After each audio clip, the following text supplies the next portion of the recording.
And that's been my message to the team, and it will continue to be because I think it's the best way to score one more point. Where and how did you develop your scheme? Wow, that's a loaded question. We could be here a while for that one. I've been very, very fortunate in my career to be around some great coaches. Started in the NFL with Norv Turner as the offensive coordinator in Cleveland and then Minnesota. For Pat Shurmur, John DeFilippo, Kevin Stefanski, Gary Kubiak. I mean, just to name a few of guys that I've been around as coordinators, not to mention the position coaches that have, Bill Callahan, former head coach. So I think you take a little bit from everybody in terms of how they coach, how they relate to players, the language, the scheme. And then you do a little bit just watching around the league, what works, what doesn't, why it does. And then you try to fit it to the pieces you have. And as kind of to the earlier question, it's going to be built around the best players. So figuring out where those two things marry up and trying to make sure that we have enough in the playbook to be that and not be predictable, I think will be a big part of who we are. Is the fact that Colt's been around for a while, does that make this transition easier if he's your quarterback, or is he like anybody else, he's trying to learn a new system? I'd say both. He's certainly trying to learn a new system. It's a new language. He hasn't been in this offense.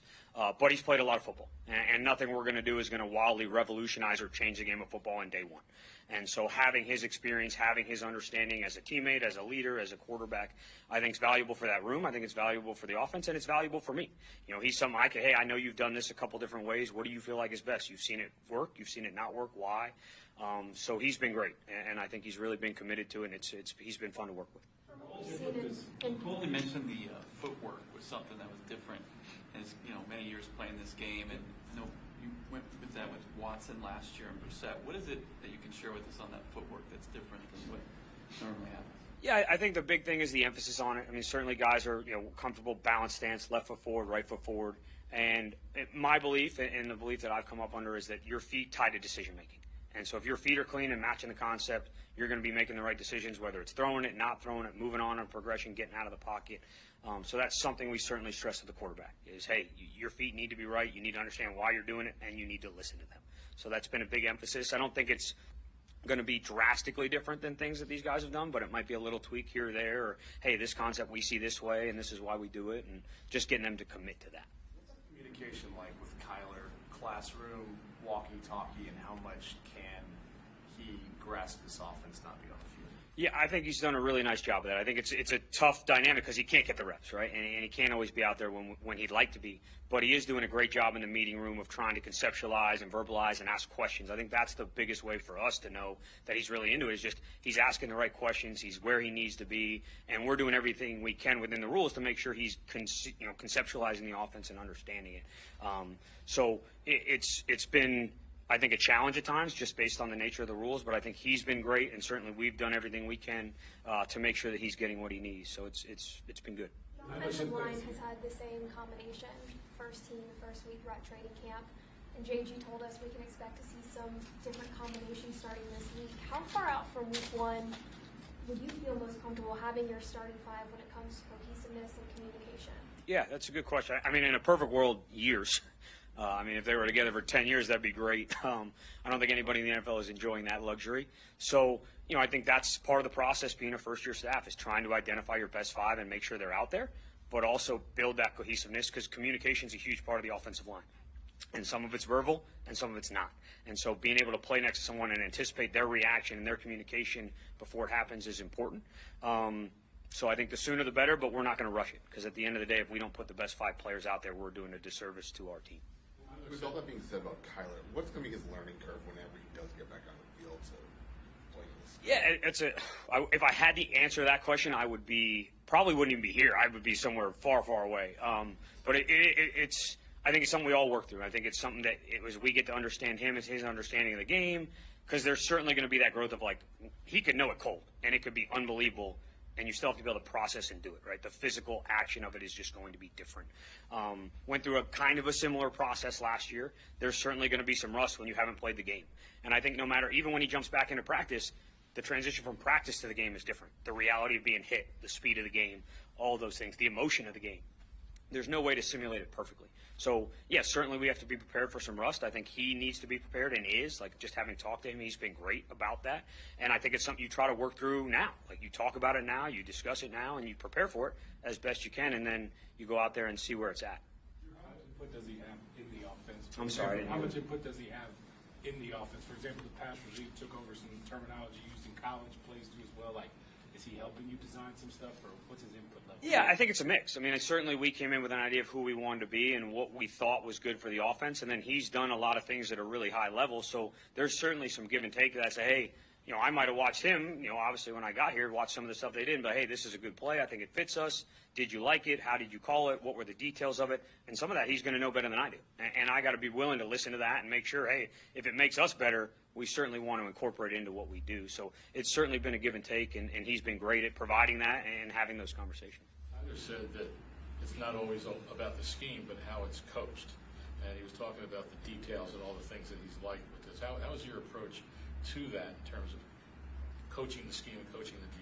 Yeah, I think it's a balance. I think that's kind of the nuance of coaching. It's like I could be super detailed and be on top of everything, but if it's not actionable, I'm not helping someone do it better on the field. So I think finding that balance of being really detailed, but also letting these guys go play. They're, all of them, Kyler included, they're pretty good at what they do.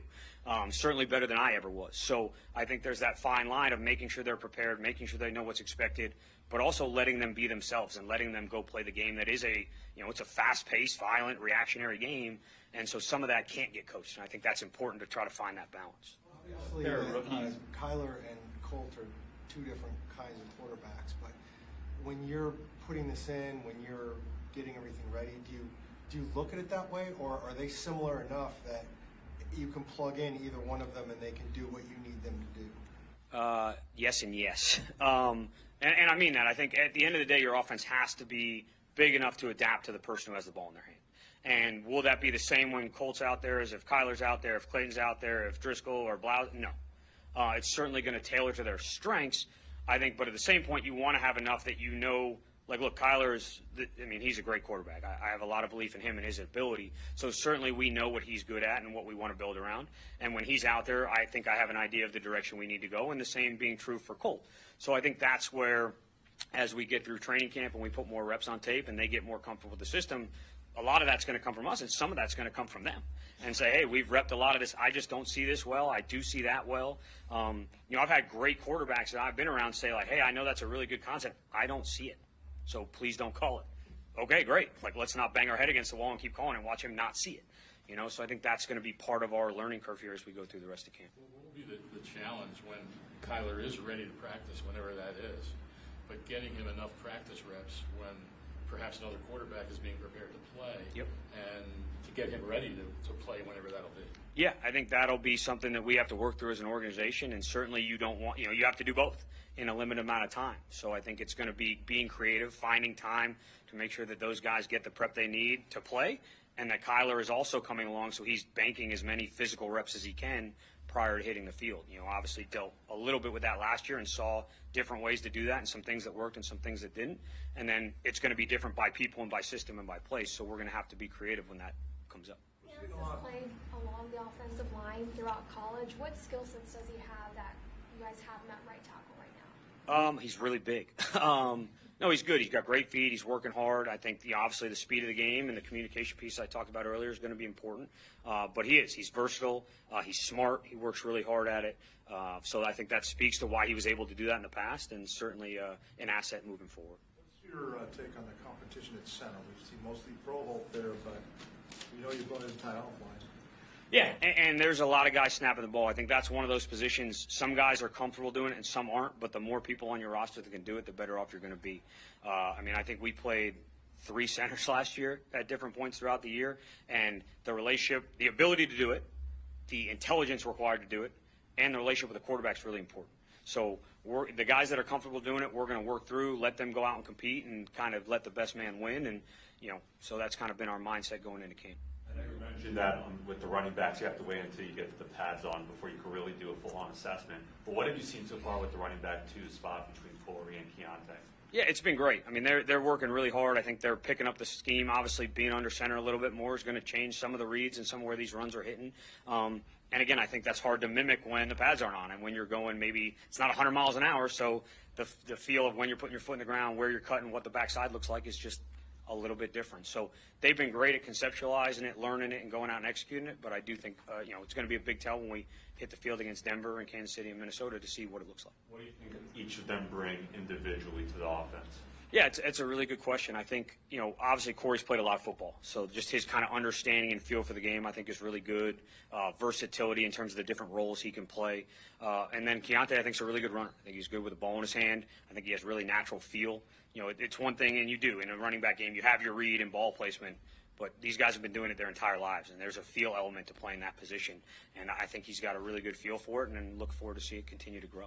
You've known JG for a long time. You guys have worked together now for 5 months. Is it what you thought it was working with him, and has it lived up to kind of the vision you guys have had together? Yeah, I definitely think it has. I think that anytime someone gets in that seat, you're always like, oh, I wonder what he's going to be when he's in charge, right? Give somebody power, and you'll really get to know him. And certainly I had my belief of who he was going to be, and he has not changed at all. He's the same person he was when we were assistants in terms of the way he approaches his day, the way he interacts with the staff, what he asks from us. He's been a lot of fun to work with, and certainly don't want to let him down in terms of the way we do things. How's it been for you being in this position for the first time through this offseason, establishing the way you want to do things, especially for the first time?